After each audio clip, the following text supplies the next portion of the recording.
ये तो कहानी बाकी है, वो नहीं मगर दूसरी जो कहानी मैं सुनाने लगा हूँ। इसका मुझे एंड भी मिलेगा? बिल्कुल मिलेगा, एंड भी मिलेगा, बिल्कुल मिलेगा।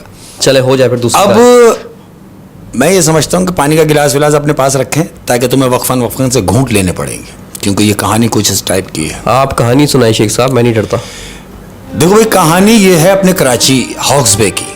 हॉक्सबे की कि एक नौजवान सखर से आया हुआ, वो हॉक्सबे घूमने के लिए जाता है। अब जब वो घूमने के लिए जाता है तो जाहिर है वहां सारे लड़के वड़के घूम रहे हैं, नहा रहे धो रहे हैं, रश होता है, हॉक्सबे में रश होता है।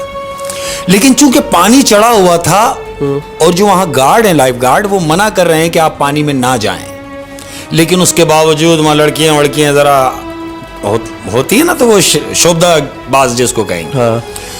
तो वो लड़के ने, जो सखर से आया हुआ बच्चा था, उसने एक ऊंची हाइट से जंप मारी है पानी में। हाँ। लोगों के मना करने के बावजूद हाँ। वो उस पानी में जंप मार देता है।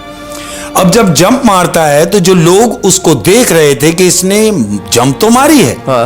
वो गया तो है, हाँ। मगर वापस नहीं आया। अब जब वापस नहीं आया तो जितने भी लोग उसको देख रहे थे उसकी तरफ मुतवज्जा थे कि हाँ यार, इसने इतनी ऊंची हाइट से जंप मारी है और ये वापस नहीं आया। तो जो गार्ड, वहां लाइफ गार्ड होते हैं, उनको बुलाया, बोला भाई अभी लड़के ने यहां से जंप मारी और वो कूदा है। बोला हम तो मना कर रहे थे, बोलो उसको देखो। तो अल्लाह उनको जिंदगी दे, जो जाने बचाने वाले बच्चे वहां होते हैं, उन्होंने अपनी जान पे खेल के उस समंदर में डुबकी मारी है। हाँ। और कोई 1.5 घंटे की मसाफत के बाद उस बच्चे की डेड बॉडी बाहर आती है। मर गया वो लड़का, मर गया है। मर गया, और मरने के बाद जब उसकी तलाशी ली गई तो उसके पास से उसका जो आईडी कार्ड निकला वो सखर के एड्रेस का था। सखर का लड़का था, सखर से आया हुआ था। अब यहां उसका, चूंकि कराची में कौन था उसको कहां ढूंढते कि ये कौन है। अब उसकी डेड बॉडी उसके घर ही पहुंचाने का काम था। हाँ। यहां उसे गुसल दिया गया, कफन अफन किया गया। अब डेड बॉडी उसके आबाई गांव यानी सखर लेके जाने, तो एक एम्बुलेंस जो हमारे यहाँ फलाही काम करती हैं, हाँ। उनमें से एक अदद एम्बुलेंस का अरेंज किया गया। हाँ। वो डेड बॉडी एम्बुलेंस में रख दी। अब ये सखर के लिए डेड बॉडी लेके ये ड्राइवर निकलता है, अकेला निकल गया। अकेला। हाँ। डेड बॉडी पीछे डालता है। हाँ। और ये सखर के लिए निकल जाता है। हाईवे पे गाड़ी दाखिल होती है। हाँ। गाड़ी चल रही है। अब यही सोच के कि यार मैं रात में ये बॉडी वहां छोड़ के सुबह मुझे रिटर्न भी होना है। हाँ। यही तजस्सुस में ये गाड़ी चला रहा है, गाड़ी रनिंग में है। हाईवे पे चली गई, दूर तक सन्नाटा, अंधेरा, गुप्त, फुहार पड़ रही है, वाइपर चल रहे हैं। हाँ। और ये जा रहा है, ये और डेड बॉडी साथ है। डेड बॉडी साथ में है। तो अचानक बीच हाईवे पे ब्लास्ट की आवाज आती है। अब जो ब्लास्ट की आवाज आती है तो गाड़ी लड़खड़ाती है। क्यों? कि ड्राइवर साइड का जो टायर है वो ब्लास्ट हो गया है, टायर फट गया है। इसने गाड़ी साइड में लगाई और फौरन जाके कि जी मैं जैक निकाल के स्पेयर व्हील निकालता हूं। स्पेयर व्हील तो निकलता है लेकिन गाड़ी में जैक मौजूद नहीं है और उस आसपास कोई भी नहीं है, दूर तक कोई नहीं है। फिर उसने क्या किया? वो इस तजस्सुस में खड़ा है कि अब क्या किया जाए। क्या किया जाए? अचानक उसके कांधे पर एक हाथ आता है। अब जब हाथ आता है तो ये एकदम घूमता है और वो जो पीछे खड़ा हुआ शख्स है वो इससे कहता है कि माचिस है आपके पास, मैंने सिगरेट जलानी है। वहां तो आसपास कोई भी नहीं था। दूर तक कोई नहीं था, आसपास तो छोड़ो अहमद, दूर तक कोई नहीं था। ये उसको देख के घबरी में अब जेब में हाथ डाल के तो लाइटर निकाल के उसको देता है। अच्छा। वो शख्स सिगरेट जलाता है और उससे कहता है कि आप कुछ परेशान लग रहे हैं। उसने उससे अपना मामला शेयर किया कि हाँ परेशान तो हूं, मेरा टायर ब्लास्ट हो गया है। उसने बोला परेशान ना हो, आइए मैं आपकी मदद कर देता हूं। वो शख्स टायर की तरफ जाता है और उससे जाके कहता है कि आपके पास जैक? उसने बोला जैक तो नहीं है। बोला स्पेयर व्हील? बोला वो मैंने वो लाके रख दिया स्पेयर व्हील। बोला अच्छा तो फिर एक काम कीजिए, कोई राड दे दीजिए, कोई लोहे का राड मुझे दे दें जो मुझे सपोर्ट मिल जाए। अच्छा। अब ये राड लेने के लिए गाड़ी में आया है ड्राइवर आया गाड़ी। जब गाड़ी में आता है तो जो डेड बॉडी रखी हुई है उसके नीचे बॉक्स होता है जो टूल बॉक्स कहलाता है। हाँ। ये गाड़ी की तरफ आता है, टूल बॉक्स पे हाथ जैसे ही मारता है, देखता है तो वहां स्ट्रेचर पे डेड बॉडी नहीं है। अब ये सोचने में ही है कि ये लाश कहां है, तो अचानक इसके कांधे पे हाथ आता है और कहता है परेशान ना हो, मैं तुम्हारी मदद के लिए आया हूं और उम्मीद करता हूं कि मैं तुम्हारी मदद कर रहा हूं, तुम मेरी मदद करोगे। क्या कह रहा है? मैं तुम्हारी मदद करूंगा और तुम मेरी मदद करोगे। 5 मिनट में वो टायर बदल देता है। 5 मिनट में टायर बदल दिया। टायर चेंज कर देता है और कहता है यार मेरे हाथ खराब हो गए, हाँ। तो तुम कोई गंदा कपड़ा गाड़ी से मुझे ला दो। अच्छा। और वो ड्राइवर कपड़ा लेने के लिए जाता है एम्बुलेंस की तरफ। एम्बुलेंस के वो दरवाजे की तरफ जहां पे कपड़ा पड़ा होता है, टूल बॉक्स के पास कोई हाँ। कपड़ा हो तो वो कपड़ा लेने के लिए वहां जाता है। हाँ।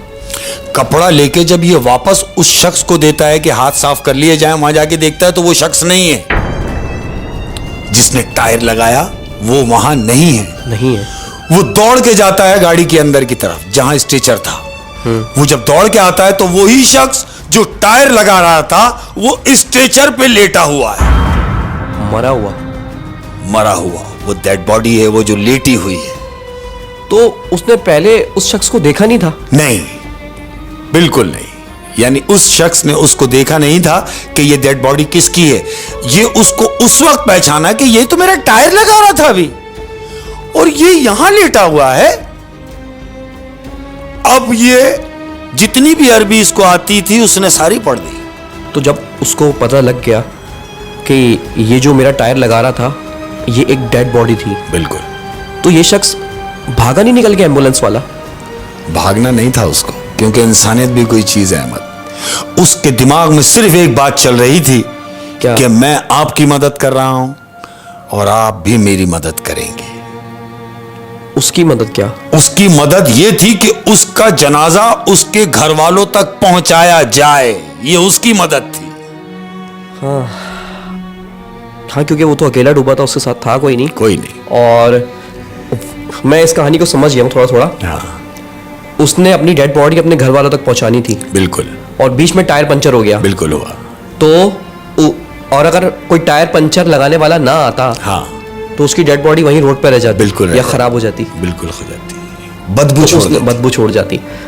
तो उसने इसीलिए टायर लगाया और दोबारा आगे लेट गया। हाँ। ताकि मैं अपनी जगह पर अपने मकाम तक पहुंच सकूं, अपने घर वालों तक पहुंच सके उसकी डेड बॉडी।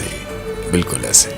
तो इससे हमें यार कितनी, और ये भी है कि एम्बुलेंस वाले को बात याद रह गई। बिल्कुल ऐसे। नहीं तो वो भाग जाता। कोई और होता उसकी जगह तो मैं ये समझता हूं कि वो डेड बॉडी नीचे रख के भाग जाता। लेकिन मैंने पहले कहा कि इंसानियत अभी बाकी है। इंसानियत अभी बाकी है। बिल्कुल बाकी। तो उसने वो डेड बॉडी फिर आगे अब बिल्कुल मकाम पर पहुंचाई, घर वालों के हैंड ओवर की। उसके बाद क्या किया उसने? उसके बाद क्या करना था अहमद, उसने वो डेड बॉडी उनके घर वालों के हैंड ओवर की। हाँ। और कोई बात नहीं की। हाँ। और वहां से रिटर्न कराची आ गया। उसने उसका काम कर दिया, डेड बॉडी घर वालों तक पहुंचा दी। बिल्कुल ऐसे ही। हो यार, ऑनेस्टली अगर ऐसा मामला अल्लाह ना करे कभी हमारे साथ हो, हम तो भाग जाएं। लेकिन ये है कि दुनिया में कुछ अच्छे इंसान भी हैं। बिल्कुल है, बिल्कुल। और ढूंढने ही देर है, दुनिया में आपको वो अच्छे इंसान मिलेंगे। वो नजर चाहिए अहमद, वो नजर चाहिए। वो नजर चाहिए कि हाँ। जो आपको परख सके, आपको जांच सके। और मैं कहता हूँ कि जब इंसान परेशानी में हो ना, हाँ, तो फिर उसकी मदद करी जाए। वो इतना बेचारा मजबूर और लाचार होता है। जरूर। अब आप देखें ना, अब आपको कहीं तकलीफ होती है तो जिस डॉक्टर के पास आप जाते हैं, तकलीफ में तो आप नोट नहीं करते कि कौन मेरा इलाज कर रहा है, क्या कर रहा है। लेकिन जैसे ही आप ठीक हो जाते हैं, हाँ, तो वो डॉक्टर आपको कितना अच्छा लगने लगता है। क्या बात कि मैं बीमार था और मुझे इस डॉक्टर ने सही कर दिया। बिल्कुल ऐसे। तो शफा देने वाला मौला की जात है, लेकिन एक रेफरेंस होते हैं, एक रेफरेंस होता है। बिल्कुल है। अपना काम ईमानदारी से करना। शाबाश। आप अपना काम ईमानदारी से करें और जज़ा और सजा वो अल्लाह चाहे पाक किसी भी शोबे से मुंसलिक, किसी भी शोबे से मुंसलिक हो, हर आदमी अपना काम दयानतदारी के साथ किया जाए। तो बस मैं ये कहता हूँ कि जज़ा और सजा अल्लाह पाक देता है। बेशक आप ऐसे। अपना काम ईमानदारी से करें। तो और ये साबित हुई कि दुनिया में कितने अच्छे लोग हैं। बिल्कुल अच्छे लोग हैं, और जहां अच्छे हैं वहां बुरे भी हैं अहमद, बुरे भी मौजूद हैं। और बुरे